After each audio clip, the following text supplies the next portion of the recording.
أعوذ بالله من الشيطان الرجيم بسم الله الرحمن الرحيم الحمد لله رب العالمين الصلاة والسلام على أشرف الأنبياء والمرسلين سيدنا ومولانا ومولى الثقلين محبوب رب المشرقين جد الحسن والحسين أبي القاسم محمد وعلى أبي الحسنين مولى الكونين رئيس الموحدين ياسوب الدين إمام المتقين قائد غر المهجرين أمير المؤمنين غالب كل غالب أسد الله الغالب علي بن أبي طالب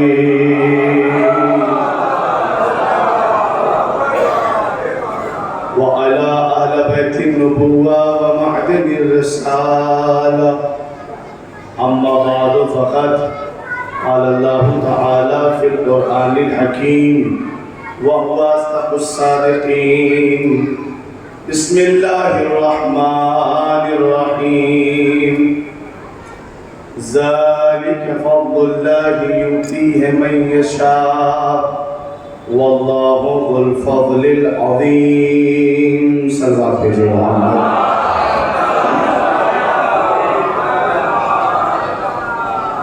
سرزمین ادب، سرزمین فضائل، سرزمین ولایت یعنی میرٹھ کی زمین. اور یہ جو میں جملہ آپ کی خدمت میں کہنے جا رہا ہوں اس میں کوئی منہ دیکھی بات نہیں اور کوئی چاپلوسی نہیں اور کوئی ریاکاری بھی نہیں، لیکن حقیقت یہی ہے کہ جو مرثیہ خوانی کا عروج اس وقت آپ کے دیار میں آپ کی جانب ہے وہ دھیرے دھیرے پورے ہندوستان سے ختم ہوتا جا رہا ہے. مظفر نگر ہو یا میرٹھ کی سرزمین یا سہارنپور یا جہاں بھی اس علاقے میں میرا سفر ہو رہا ہے، ماشاء اللہ بہترین مرثیہ خوانی اور بہترین اساتذہ موجود ہیں اور یہ ایک نعمت ہے. اور آل محمد علیہ السلام کی پسندیدہ ذاکری یہی ہے جو کمزور پڑتی جا رہی ہے، جس کو لوگ بہت ہلکے میں لے رہے ہیں. حالانکہ ذاکر اول وہی مرثیہ خوان ہوتا ہے. ہمیں جو درجہ ملتا ہے وہ دوسرے نمبر کا ملتا ہے. پہلے نمبر کا درجہ مولا کے مرثیہ خوان کا ہے.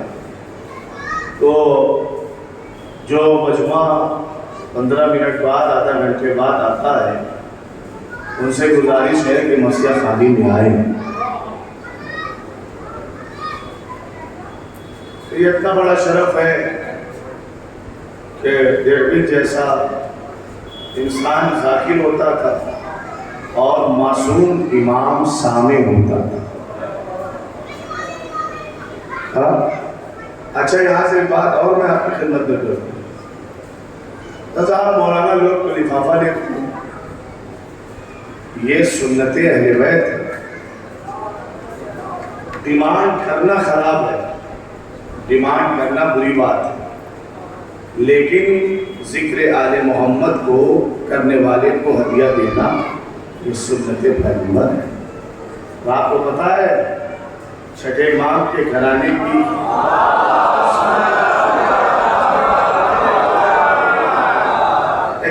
مجلس کرواتے ہیں مولوی حضرات اپنے گھر دوسرے مولانا کو بلا کر، چونکہ ڈپارٹ کا مسئلہ ہوتا ہے ڈپارٹمنٹ کا، وہ پیسہ نہیں لیتے، لیکن زبردستی یہ کہہ کے دیا جاتا ہے یہ سنت اہل بیت ہے۔ اور لینا بھی چاہیے انسان کو اگر کوئی خوشی سے دے رہا ہے۔ چھٹے وہاں کے زمانے میں امام مجلس آپ نے کروائی تو جب مجلس تمام ہو گئی تو گھر کی خواتین نے اپنے زیورات تک دے دیے۔ میں نے کہا نا مانگنا غلط ہے، ڈیمانڈ کرنا غلط ہے، اور اس ذکر میں جو کچھ بھی صدقہ امام حسین مل رہا ہے وہ بہت بڑی برکت ہے اس میں۔ چنانچہ اس روایت کو جو مرثیہ خانی کی روایت ہے اسے ہر حال میں زندہ رکھیے، اور اپنے نوجوان بھائیوں سے گزارش ہے کہ خود بھی اردو سیکھیں اور دوسروں کو اردو سیکھنے کی ترغیب دلائیں، ورنہ اردو پھر اس کے بعد یہی ہوگا کہ شاعر اپنی شاعری میں بے تکے الفاظ استعمال کرے گا جس پہ واہ واہ ہوگی، خطیب تھرڈ کوالٹی کی اردو بولے گا جس پہ واہ واہ ہوگی، ٹھیک ہے صاحب، لیکن اگر معیار تھوڑا سا زبان کا بلند ہوگا تو پھر لطف اور انشاءاللہ بڑھ جائے۔ آپ کو پتا ہے لکھنؤ میں ایک نواب صاحب کے یہاں چوری ہوئی، انہوں نے رپورٹ لکھوائی، کہتے ہیں لکھیے شب تیر و تار تھی، تقدیر امطار کا سلسلہ جاری و ساری تھا، پشت خانہ سے سارق آیا اسباب خانہ لے گیا۔ یہ اردو کا عالم ہوتا تھا، اور کہیں نہ کہیں میں نے سنا ہے کہ اردو کا جنم سرزمین میرٹھ سے ہوا ہے۔ وہ جو IAS اور IPS کا ایگزام لیتے ہیں وہ اپنے انٹرویو میں کہہ رہے تھے کہ یوٹیوب پر دیکھ رہا ہے، تو لہٰذا اگر آپ کی دھرتی کا اردو اگر آپ کی دھرتی پر اردو نے جنم لیا ہے تو پھر مائی باپ آپ ہیں، والدین آپ ہیں، اگر آپ پرورش نہ کریں گے تو پھر کون کرے گا؟ صلوات پڑھے محمد والے۔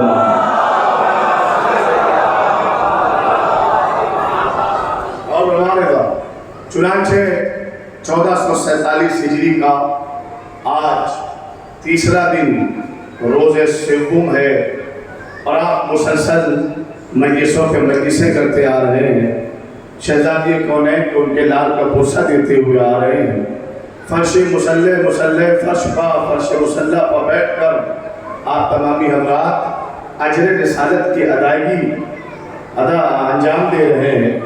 یہ خوش نصیبی ہمارے اور آپ کے لیے ہے، اور یہ سعادت ہمارے اور آپ کے لیے ہے کہ جہاں دنیا ضلالت اور گمراہی کے دلدل میں پھنسی ہوئی ہے، حسین کے عزادار فرش عزا پہ بیٹھے ہوئے ہیں، فرش عزا پہ بیٹھے ہوئے ہیں۔ یہ جملے کو بلند دو کہ جہاں دنیا طوفان نو میں پھنسی ہوئی ہے، حسین کے عزادار کشتی میں بیٹھے ہوئے ہیں۔ اور فرمایا آپ نے طوفان نو میں پھنسی ہوئی ہے دنیا، لیکن حسین کے عزادار کشتی نجات پر بیٹھے ہوئے ہیں۔ اور خدا کی قسم اگر ان دنوں میں بھی امام حسین کا عزادار اپنا مرتبہ نہ سمجھے تو کب سمجھے گا، اپنا مقام نہ سمجھے تو کب سمجھے گا، اپنا رتبہ نہ سمجھے تو کب سمجھے گا کہ مولانا عزاداروں کا رتبہ کیا ہے۔ میں معصوم کی روایت یا قرآن کی آیت سے استدلال نہیں کروں گا، میں تو ایک سید بزرگوار کا ایک جملہ آپ کی سماعتوں کے حوالے کر کے گفتگو کا قافلہ آگے بڑھا دوں گا۔ دیکھو عزادار کا مرتبہ کیا ہے۔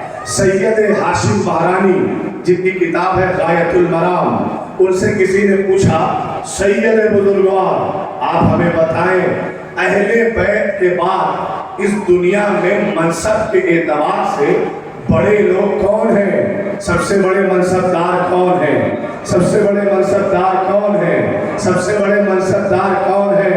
دیکھو 3 بج رہا ہے، مجھے پتا ہے 2 وقت 24 گھنٹے میں ایسا آتا ہے جب آنکھیں چھوٹی اور منہ بڑے ہونے لگتے ہیں، لیکن